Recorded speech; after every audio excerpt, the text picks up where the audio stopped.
మనం లాస్ట్ లెక్చర్లో ఇంటర్ఫిరెన్స్ గురించి డిస్కస్ చేస్తున్నాం. అసలు ఇంటర్ఫిరెన్స్ అంటే ఏం చెప్పుకున్నామమ్మా? ఇంటర్ఫిరెన్స్ అంటే ఒకే పాత్రలో వెళ్తున్నటువంటి రెండు వేవ్స్ ఒకదాంతో ఒకటి ఇంటర్ఫియర్ అయినప్పుడు అక్కడ మనకి స్క్రీన్ పైన black and white lines, black and dark lines ఏర్పడతాయని చెప్పేసి మనం అక్కడ చెప్పుకున్నాం.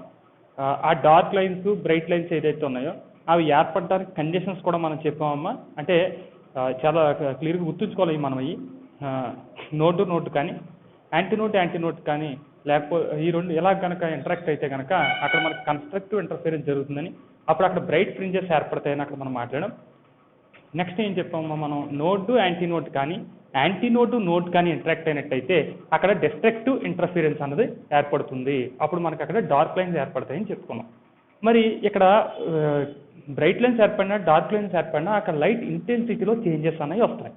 మరి ఆ లైట్ ఇంటెన్సిటీలో చేంజెస్ గురించి కానీ అసలు అక్కడ మనకి రెండు వేవ్స్ ఒకదాంతో ఒకటి ఇంటరాక్ట్ అవ్వాలని అంటున్నాం. మరి అన్ని సందర్భాల్లోనూ మనకి అక్కడ ఇంటర్ఫిరెన్స్ ప్యాటర్న్ ఏర్పడిపోతుందా? అంటే ఇక్కడ నేను రెండు లైట్లు తీసుకుంటా, S1 S2 అని రెండు లైట్లు తీసుకున్నా, రెండు లైట్లని కనుక ఆన్ చేస్తే మనకి యువతల పక్కన కొంచెం డిస్టెన్స్లో స్క్రీన్ తీసుకుంటే అక్కడ మనకి బ్లాక్ అండ్ వైట్ లైన్స్ ఏర్పడిపోతాయా? అంటే ఆ విధంగా ఏర్పడవు. దానికి మళ్ళీ కోహరెంట్ సోర్సెస్ అనేవి అవసరం. మరి కోహరెంట్ సోర్సెస్ అవసరం అని చెప్పిన తర్వాత ఈ కోహరెంట్ సోర్సెస్కి కొన్ని ప్రాపర్టీస్ ఉన్నాయి. మళ్ళీ ఆ కోహరెంట్ సోర్సెస్ అవ్వాలని అంటే వాటికి పర్టికులర్ ప్రాపర్టీస్ ఉన్నాయి. ఆ ప్రాపర్టీస్ గురించి మళ్ళీ సెపరేట్గా దాన్ని స్పేషియల్ కోహరెన్స్ అని, టెంపోరియల్ కోహరెన్స్ అని చెప్పేసి మనం మళ్ళీ రెండు పార్ట్స్ కింద డివైడ్ చేస్తాం. అది నెక్స్ట్ క్లాస్ అక్కడ చూద్దాం.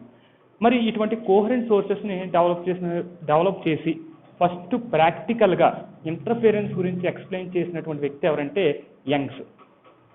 మరి యంగ్స్ అన్న సైంటిస్ట్ డబుల్ స్లిట్ ఎక్స్పెరిమెంట్లో కొంత పార్ట్ని ఎస్టర్డే క్లాస్లో మనం నేర్చుకున్నాం కదా. ఏం చెప్పామమ్మా? అక్కడ యంగ్స్ అన్న సైంటిస్ట్ ఏం చేశాడు? సన్ నుంచి వచ్చేటటువంటి లైట్ని ఒక హోల్ తీసుకుని ఆ హోల్ ద్వారా పంపించినప్పుడు అక్కడ కొంచెం డిస్టెన్స్లో ఏం చేస్తారు? అది ఎస్ఎన్ సోర్స్ అనుకున్నాం కదా.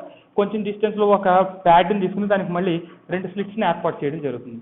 ఆ స్లిట్స్కి రెండింటిపైన కూడా ఇది ఈక్వల్, అదే సమ్ పర్టికులర్ డిస్టెన్స్లో ఉండడం వల్ల ఈ లైట్ అన్నది దీని నుంచి వచ్చినటువంటి వేవ్స్, ఆల్రెడీ హైగా చెప్పిన థియరీ వేవ్స్ థియరీ కాబట్టి ఆ హైగా చెప్పిన థియరీ నుంచి ఈ లైట్ అన్నది వేవ్స్ రూపంలో ఈ నువ్వు తీసుకున్నటువంటి S1 S2 స్లిట్స్ పైన పడినప్పుడు ఆ స్లిట్స్ మళ్ళీ రెండు సోర్సెస్గా యాక్ట్ చేస్తాయి.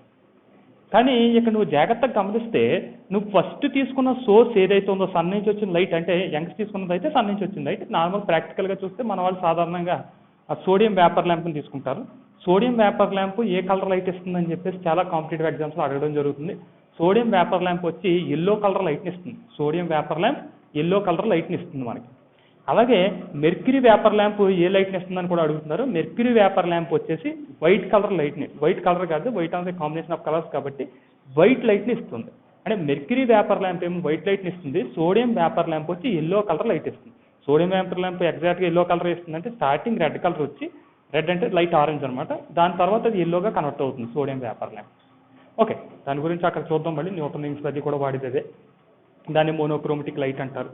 కానీ మన యంగ్స్ తీసుకున్నది ఏంటంటే సన్ నుంచి వస్తున్నటువంటి లైట్ని తీసుకుని దాన్ని ఒక హోల్ తీసుకుని ఆ హోల్ ద్వారా పంపించి S1 S2 ద్వారా పంపించినప్పుడు ఆటోమేటిక్గా ఏమైందంటే అక్కడ మనకి నోడ్ కానీ యాంటీ నోడ్ కానీ ఏదర్ నోడ్ యాంటీ నోడ్ కానీ అక్కడ ఇంటరాక్ట్ అయ్యి మనకి స్క్రీన్ పైన బ్రైట్ అండ్ డార్క్ లైన్స్ ఏర్పడ్డాన్ని అక్కడ మనం అబ్జర్వ్ చేసాం. మరి అక్కడ బ్రైట్ లైన్స్ డార్క్ లైన్స్ ఏర్పడినాయి అంటున్నాం. వాటి ఇంటెన్సిటీకి సంబంధించి ఇప్పుడు మనం ఫార్ములాని డెరైవ్ చేయాలి. దానికోసం నేను ఏం చేస్తున్నానంటే ఎస్ అనే సోర్స్ని తీసుకుంటున్నాను. ఎస్ అనే సోర్స్ ఆల్రెడీ ఆయన తీసుకున్నది యంగ్స్ థియరీ నుంచి. దీనికి చూడమ్మా, జాగ్రత్తగా చూడాలి. ఇక్కడ సేమ్ డిస్టెన్స్ ఉండాలి, సెపరేట్ ఈక్వల్ డిస్టెన్స్ సెపరేట్ చేయబడి ఉండాలి ఈ లైన్ నుంచి. S1 S2 అనే రెండు స్లిట్స్ని తీసుకుంటున్నాను నేను. స్లిట్స్ అంటే చాలా చిన్నటి హోల్స్ అనమాట. అవి సింపుల్గా చెప్పాలంటే స్లిట్ అంటే సాధారణంగా అంటే ఈ మాత్రం విడ్త్ ఉంటుంది, చాలా సన్నగా ఉంటుంది. అది అంటే లైట్ మొత్తం ఒకసారి పంపించకుండా చాలా లైట్ అంతా కూడా మనకి ఎలా ఉంటుంది, డిఫరెంట్ డైరెక్షన్లో అవుతుంది. అలా కాకుండా చిన్న స్లిట్ ద్వారా పంపించినప్పుడు ఎగ్జాక్ట్ లైట్ అనేది ఫోకస్ అవడం అనేది జరుగుతుంది అనమాట. అందువల్ల స్లిట్స్ని తీసుకుంటారు. ఈ స్లిట్స్లో S1 S2. ఇప్పుడు దీని నుంచి వస్తున్నటువంటి వేవ్స్ S1 S2 పైన పడిని ఇక్కడ ఒక స్క్రీన్ తీసుకుందాం మనం. ఇప్పుడు దీన్ని ఎఫెక్ట్ని ఎక్కడ అబ్జర్వ్ చేస్తాం మనం? ఈ స్క్రీన్ పైన అబ్జర్వ్ చేస్తాం. మరి S1 నుంచి వస్తున్నటువంటి లైట్, S2 నుంచి వస్తున్నటువంటి లైట్ ఇక్కడ ఇంటర్ఫిరెన్స్ జరిగింది, స్క్రీన్ పైన అబ్జర్వ్ చేస్తున్నాం మనం. కానీ నేను మొత్తం దీన్ని స్క్రీన్ పైన ఉన్న ప్రతి పార్ట్ని ఎక్స్ప్లెయిన్ చేయాలంటే కష్టం కాబట్టి నేను ఏం చేస్తున్నానంటే అందులో ఒక పాయింట్ Pని తీసుకుంటున్నాను. నేను ఒక పాయింట్ Pని తీసుకుని ఆ P దగ్గర ఏర్పడేటటువంటి ఇంటర్ఫిరెన్స్ ప్యాటర్న్ గురించి నేను డిస్కస్ చేస్తున్నాను. ఇప్పుడు P దగ్గర ఏర్పడే ఇంటర్ఫిరెన్స్ ప్యాటర్న్ గురించి మాట్లాడుతున్నాం కాబట్టి ఇది S1 నుంచి ఇదిగోండమ్మా, అలాగే S2 నుంచి వెళ్తున్నటువంటి వేవ్ ఇది. మరి S1 నుంచి S2 నుంచి ఇలా వెళ్తుందని అనుకున్నప్పుడు ఈ రెండింటికి మధ్య పాత్ డిఫరెన్స్ అన్నది అక్కడ ఉంటుంది. పాత్ డిఫరెన్స్ కదా, ఫేస్ డిఫరెన్స్. అక్కడ ఏమి ఎగ్జిస్ట్ అవుతుందమ్మా, ఫేస్ డిఫరెన్స్ అన్నది ఎగ్జిస్ట్ అవుతుంది. మరి ఆ ఫేస్ డిఫరెన్స్ని నేను ఏమంటున్నానంటే డెల్టా అంటున్నాను. ఇక్కడ ఉండే ఫేస్ డిఫరెన్స్ అంటామా డెల్టా. ఓకే, దీన్ని ఉపయోగించి మనం ఇప్పుడు ఇంటెన్సిటీకి ఈక్వేషన్ని డెరైవ్ చేయాలి. మరి అది ఎలా డెరైవ్ చేద్దామో చూద్దాం. ఓకే, ఇక్కడ మీకు ఇంకొక విషయం ఏంటంటే ఇక్కడ పాత్, ఇది మనం ఫేస్ డిఫరెన్స్కి సంబంధించి చెప్పినప్పుడు అక్కడ డెల్టాలో చెప్తాం మనం. కానీ ఇక్కడ పాత్ డిఫరెన్స్ కనుక మనం మాట్లాడితే దీన్ని ఏం చెప్తాం అంటే S2P, ఇదేమో ఇక్కడ నుంచి వెళ్తున్నటువంటి ఇక్కడికి వెళ్తున్నటువంటి వేవ్, ఇది ఇక్కడ నుంచి ఇక్కడికి వెళ్తున్నటువంటి వేవ్. మరి రెండింటి మధ్య డిఫరెన్స్ ఎంత ఉంటుందంటే S2P మైనస్ S1P. మర్చిపోకుండా అమ్మా, S2P మైనస్ S1P. ఇది మళ్ళీ యూజ్ చేస్తాను నేను, ఈ రెండింటి మధ్య ఉంది డిఫరెన్స్. ఇప్పుడే మనం మాట్లాడుకుందాం సూపర్ పొజిషనింగ్ ఆఫ్ వేవ్స్. అంటే రెండు వేవ్స్ తీసుకుంటే కనుక ఆ రెండు వేవ్స్ కూడా ఒకదానితో ఒకటి ఇంటరాక్ట్ అవుతాయి అని అంటున్నాం.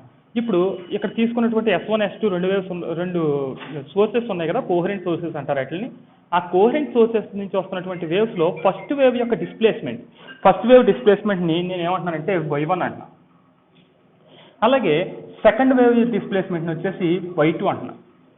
ఈ టోటల్ డిస్ప్లేస్మెంట్ దీన్నే మనం y ఈక్వల్ టు ఏం చెప్తా అంటే y1 ప్లస్ y2 అని చెప్తాం. మరి అలాగే మనకు హైగన్ ఏం చెప్పాడమ్మా, లైట్ అన్నది వేవ్స్ రూపంలో మూవ్ అవుతుంది. దట్ మెకానికల్ వేవ్ అన్నారు, అది సెపరేట్ పార్ట్, అది దాని గురించి అవసరం లేదు మనకి. ఇప్పుడు లైట్ అన్నది ఎలా మూవ్ అవుతుంది, వేవ్స్ రూపంలో మూవ్ అవుతుంది. ఇలా వేవ్స్ రూపంలో మూవ్ అవుతుంది అన్న. మరి ప్రీవియస్గా మనం లాస్ట్ సెమిస్టర్లో SHM అంటే అలా వేవ్స్ రూపంలో వెళ్ళే వాటి గురించి మనం మాట్లాడినప్పుడు సింపుల్ హార్మోనిక్ మోషన్లో కానీ DHMలో కానీ ప్రతి చోట మనం ఏం చూసాం, SHM చెప్పినప్పుడు ఏం చెప్పామో మనం అక్కడ x equal to a sin omega t plus pi అని చెప్పాం కదా. అంటే ఇక్కడ చూస్తే x equal to a sin omega t plus pi, ఇక్కడ ఏ అన్నది దాన్ని యాంప్లిట్యూడ్ని డినోట్ చేస్తుంటే సైన్ అన్నది ఈ ఫంక్షన్ ఏ విధంగా మూవ్ అవుతుంది అన్నది వేవ్ చెప్తాం. మరి అక్కడ మనం ఏం చెప్పాం, సింపుల్ హార్మోనిక్ మోషన్లో అదొక సైన్ వేవ్ అని చెప్పాం. మరి అలాగే ఇక్కడ హైగన్ చెప్తుంది కూడా ఏంటి, వేవ్ థియరీ.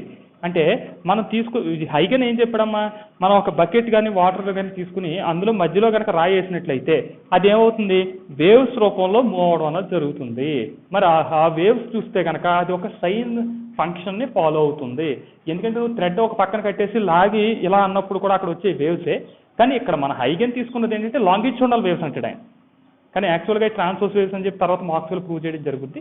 లాంగిట్యూడల్ అంటే మనం ఏ డైరెక్షన్లో అయితే ఉన్నామో అదే డైరెక్షన్లో కనుక వేవ్ కూడా మూవ్ అయినట్లయితే దాన్ని లాంగిట్యూడల్ అంటాం.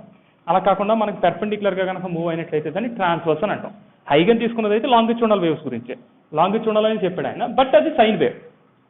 అంటే ఇక్కడ రెండు సోర్సెస్ ఉన్నాయి కాబట్టి ఇప్పుడు S1 సోర్స్ నుంచి వచ్చేదేమో Y1 అంటున్నాను, S2 సోర్స్ నుంచి వచ్చేదేమో Y2 అంటున్నాను.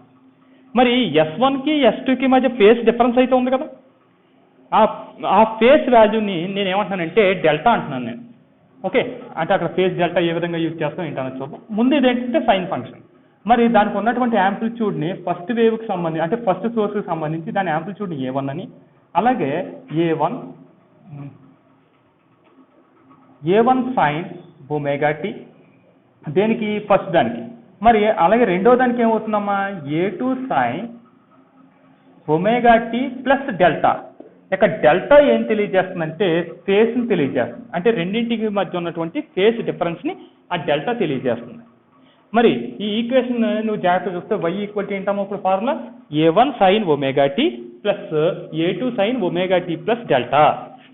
మరి దీన్ని ఎలా రాయొచ్చు, ఇంకా A1 sine omega t plus A2 into ఇదేంటమ్మా, ఇది sine A plus b form. Sine A plus b formula ఏంట్రా, సైన్ ఏ కాస్ బి అంటే sine omega t cos delta plus ఇక్కడ A2 ఉంది కాబట్టి A2 వచ్చేస్తుంది, cos omega t sine delta. అంటే మనం ఏం చెప్పామమ్మా, sine a cos b plus cos a sine b, ఆ ఫార్ములాని జస్ట్ అక్కడ యూజ్ చేశాను అంతే. ఇప్పుడు దీని నుంచి ఏం రాయొచ్చు చూడండి. ఇప్పుడు ఇక్కడ చూస్తే మీకు ఇక్కడ ఏముందిరా, ఏ సైన్ ఒమేగా టీ ఉంది. ఓకే, ఏ1 గొడవ లేదు, కానీ ఇక్కడ సైన్ ఒమేగా టీ ఉంది. ఇక్కడ కూడా ఏముందమ్మా, సైన్ ఒమేగా టీ ఉంది. అంటే మనం రెండింటిలోంచి కూడా ఏం కామన్ తీయచ్చమ్మా, జాగ్రత్తగా గమనిస్తే మీరు ఏం కామన్ తీయచ్చు అక్కడ రెండింటిలోంచి, సైన్ ఒమేగా టీని కామన్ తీయచ్చు. మరి సైన్ ఒమేగా టీని కనుక మనం కామన్ తీస్తే అక్కడ ఏమవుతుంది, y equal to sine omega టీని కామన్ తీస్తే a1 plus a2 cos delta. అంటే ఇక్కడ నుంచి సైన్ ఒమేగా టీ తీసాను కాబట్టి a1 plus a2 cos delta వచ్చిందమ్మా. ఇంకా మిగిలిపోయిన టర్మ్ ఏంటమ్మా, ఇక్కడ a2 sine delta cos omega t. మీరేం కన్ఫ్యూజ్ అవ్వలేదు లేదు, జస్ట్ ఇంటర్చేంజ్ చేసినంత ఏం కాదు, మల్టిప్లికేషన్ ఉండడం వల్ల ప్రాబ్లం ఏం లేదు. ఇప్పుడు నేనేమనుకుంటున్నానంటే ఇక్కడ ఉన్నటువంటి టర్మ్స్ ఉన్నాయి కదా, ఈ టర్మ్స్లో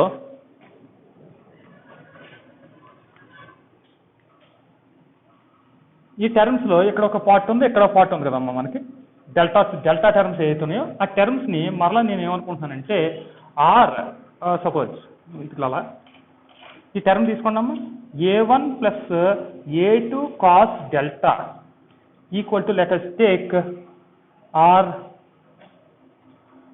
కాస్ థీటా. ఇక్కడ కాస్ ఉంది కాబట్టి కాస్ తీసుకుంటున్నాను నేను. అలాగే ఇంకో టర్మ్ ఏముంది అక్కడ మనకి, a2 సైన్ డెల్టా ఉందమ్మా. a2 సైన్ డెల్టాని ఏమనొచ్చురా, let us take r sine theta. ఈ పార్ట్ని ఏమనుకుంటామో మనం ఆర్ కాస్ థీటా అనుకోండి, ఆ పార్ట్ని ఏమనుకుంటారు ఆర్ సైన్ థీటా అనుకోండి. This equation is called as, దీని 1 అనుకోండి, ఇది ఏమవుతుందమ్మా అప్పుడు 2, ఈ ఈక్వేషన్ వచ్చేసి 3. మరి రెండు ఈక్వేషన్లు కనుక ఇందులో ఇన్సర్ట్ చేస్తే ఏమవుతుంది చూడండి, y ఈక్వల్ టు ఈ ఈక్వేషన్ ఇందులో పెట్టనమ్మా, r sine omega t cos theta plus ఈ వాల్యూ దగ్గర ఇది పుట్ చేస్తే r sine theta cos omega t. Okay, ఈ రెండింటి నుంచి ఆర్ ఎలాగా కామన్ వచ్చేస్తుంది, ఆర్ కామన్ వచ్చేస్తే y equal to r sine a cos b plus cos a sine b, sine a plus b, r sine omega t plus theta కదమ్మా. ఎందుకంటే ఇక్కడ ఏ omega tea అనుకోండి, ఇది బి అనుకున్నారంటే కనుక sine omega t plus theta. చూసారమ్మా, ఇది మనం చూస్తే ఫైనల్గా రెండు వేవ్స్ యొక్క కంబైన్డ్ వేవ్ ఈక్వేషన్ అనమాట. ఇది కంబైన్డ్ వేవ్ డిస్ప్లేస్మెంట్ అంటే S1 నుంచి వచ్చేది, S2 నుంచి వచ్చేది, కంబైన్డ్ వేవ్ డిస్ప్లేస్మెంట్ ఎంతంటే R sine omega t plus theta. ఈ ఈక్వేషన్ ఉపయోగించి దీన్ని వచ్చేది. అయితే మన టార్గెట్ ఏంటంటే ఇంటెన్సిటీ వాల్యూని క్యాలిక్యులేట్ చేయడం.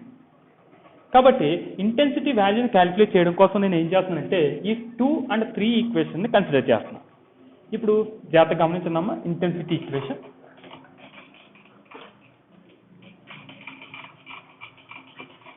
ఇప్పుడు నేను ఇక్కడ మనకి రెండు ఈక్వేషన్లు ఉన్నాయి, మనకి 2 and 3. Square and add equations 2 and 3. Equation 2 and 3ని స్క్వేర్ చేసి యాడ్ చేస్తే ఏమవుతుంది, ఫస్ట్ రైట్ సైడ్ నేను స్క్వేర్ చేస్తున్నా, ఇది ఏమవుతుందమ్మా r square cos square theta plus r square sine square theta. Right side రెండు యాడ్ చేశాను, ఈ రెండింటిని యాడ్ చేశాను. ఇప్పుడు లెఫ్ట్ సైడ్ రెండింటిని స్క్వేర్ చేసి యాడ్ చేయాలి. ఫస్ట్ దీన్ని స్క్వేర్ చేయండి, a1 plus a2 cos delta whole square plus దీన్ని కనుక స్క్వేర్ చేస్తే ఏమవుతుందమ్మా a2 సైన్ డెల్టా అంటే a2 square sine square delta.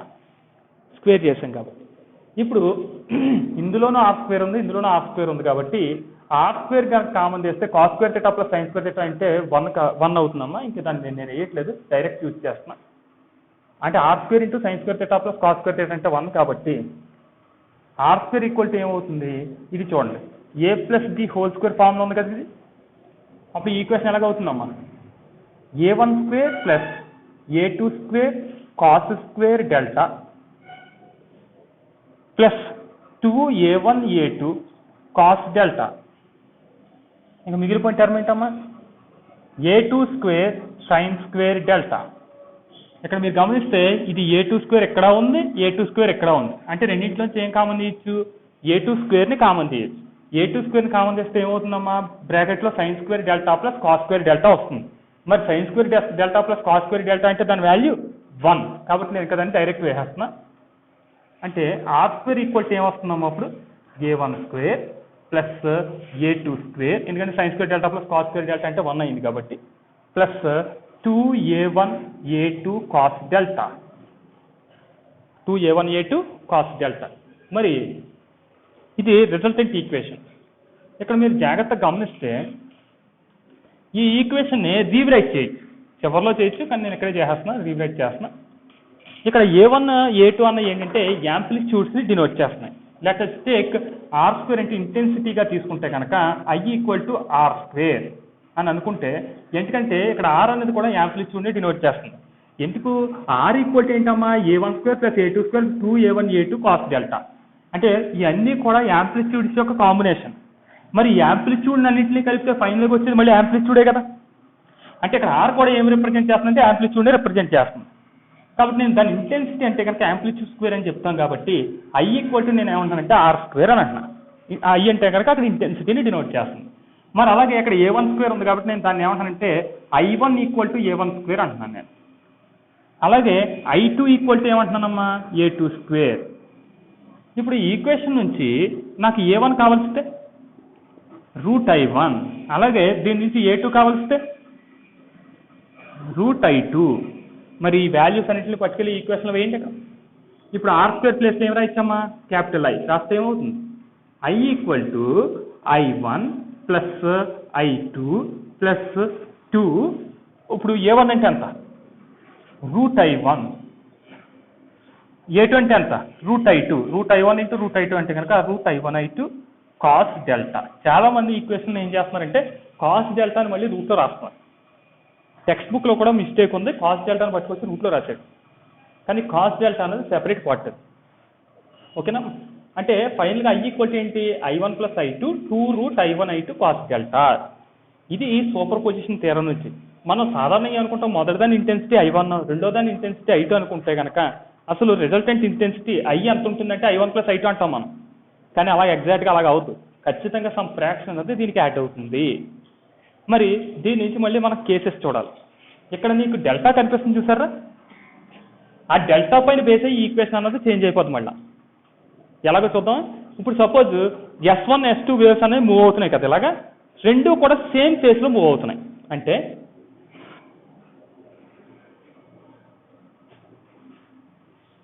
రెండు సేమ్ ఫేస్ చూసారా, ఇది పాజిటివ్లో ఉంది, ఇది పాజిటివ్లో ఉంది.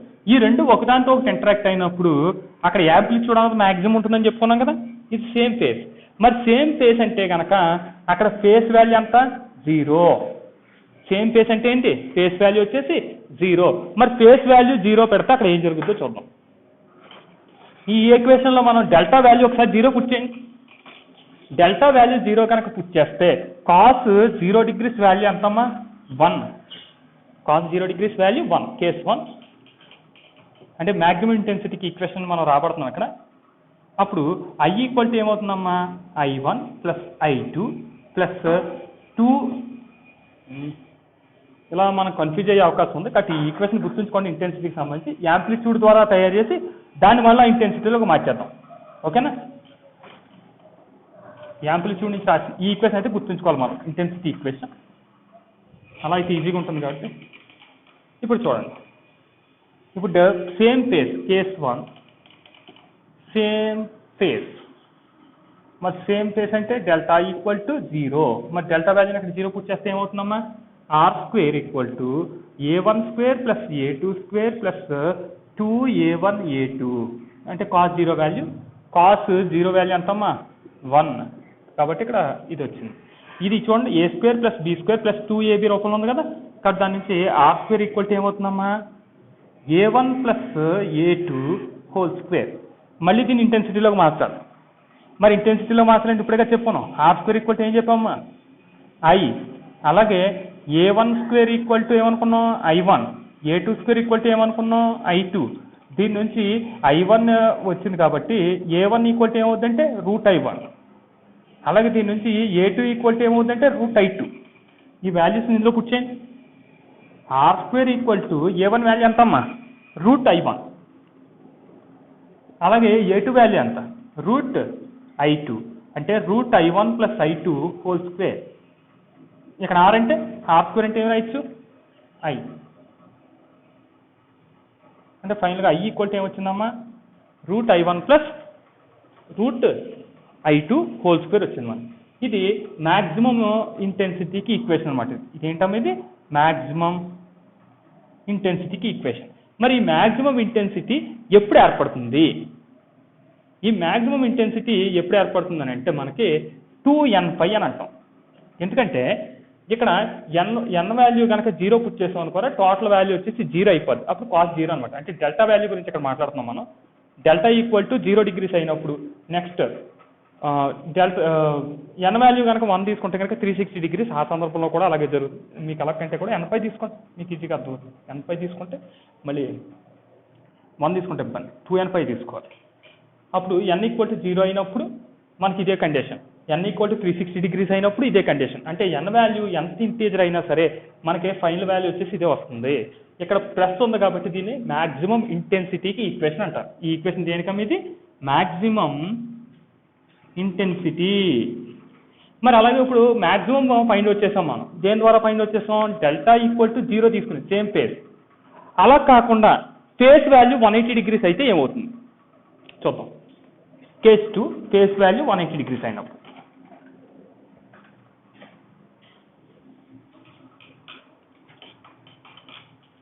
కేస్ 2 ఏంటమ్మా? ఫేస్ డిఫరెన్స్, లేకపోతే ఫేస్ డిఫరెన్స్ కూడా అనక్కర్లేదు మీరు, ఆపోజిట్ ఫేస్. ఆపోజిట్ ఫేస్ అంటే ఏంటి చూద్దాం ఫస్ట్. ఇది ఒక వేవ్, ఇది లెట్ us టేక్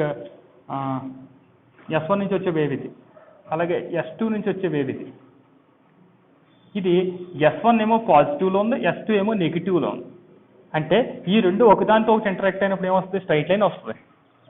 అంటే అక్కడ యాంప్లిట్యూడ్ అన్నది ఏమవుతుందమ్మా? తగ్గిపోతుంది. యాంప్లిట్యూడ్ తగ్గితే ఇంటెన్సిటీ తగ్గిపోతుంది. మరి ఇంటెన్సిటీ తగ్గిపోతే వచ్చే లైన్స్ ఏంటి? నోడ్ యాంటీ నోడ్ కలిసినప్పుడు ఏంటమ్మా లైన్స్? డిస్ట్రక్టివ్ ఇంటర్ఫిరెన్స్ అన్నది ఏర్పడుతుంది అక్కడ. దట్స్ వై ఇప్పుడు ఆపోజిట్ ఫేసెస్ అంటే కనుక డెల్టా ఈక్వల్ టు ఎంతమ్మా? 180 డిగ్రీస్. డెల్టా ఎంత అవ్వాలి?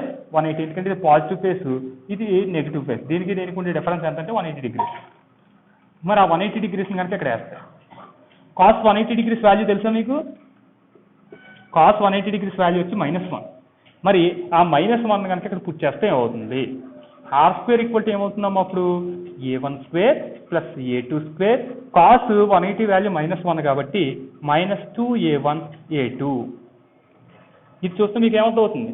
A² plus B² -2AB. అంటే ఏంటిది? R² equal to A minus B whole square కాబట్టి A ప్లేస్లో A1 ఉంది, ఈ B ప్లేస్లో A2 ఉంది కాబట్టి A1 minus A2 whole square. మరి మనం ఆల్రెడీ ఇంటెన్సిటీ ఈక్వేషన్స్ రాబట్టాం కదా మనం. మరి R² ప్లేస్లో ఏం రాయొచ్చు? R² ప్లేస్లో I రాయొచ్చు, అలాగే A1 ప్లేస్లో √I1 రాయొచ్చు, A2 ప్లేస్లో √I2 రాయొచ్చు. ఇది ఇంటెన్సిటీ ఈక్వేషన్ అన్నమాట, హోల్ స్క్వేర్.